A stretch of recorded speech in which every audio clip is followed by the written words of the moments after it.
Pa prodaja ide tu i tamo, ali bolje me pitate kakve su cene ovoga petka.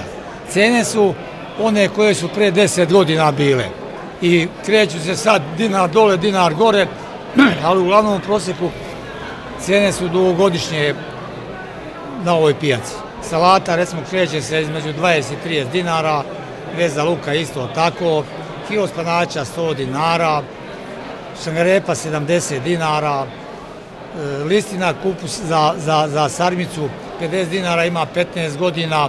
Mislim, svi proizvodi veze ove zeleniš je negde 30-40 dinara, rasad ide 30-40 dinara po struku, paradajz, krastavac 50.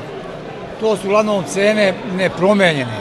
Prodaja ide kako je išla, malo slabije, pošto je sad uskršnji post. Cene su iste kao i do sad, goveđa svinjska pršuta 1700, kobasice od 800 do 1000, slanine od 400 do 1000 dinara, čvarci 1000 dinara.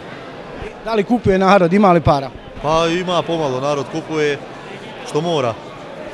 Pa prodaja ovoga petka ide malo bolje, ali verovatno ide bolje zato što ovaj post.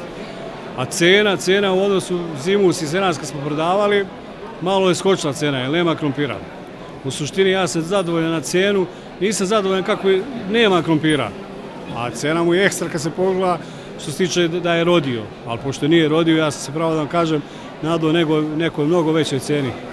Da uzme malo pare ove godine pa da ne radi narednih godina, nek radi neko drugi. A prodaja, opet se vraćamo na tu prodaju, možda bi bolje išlo, ali svi su praznici prošli, narod nema para. Ali kažem, valja da ovaj post, pa verovatno krompir još uvijek najjeftiniji.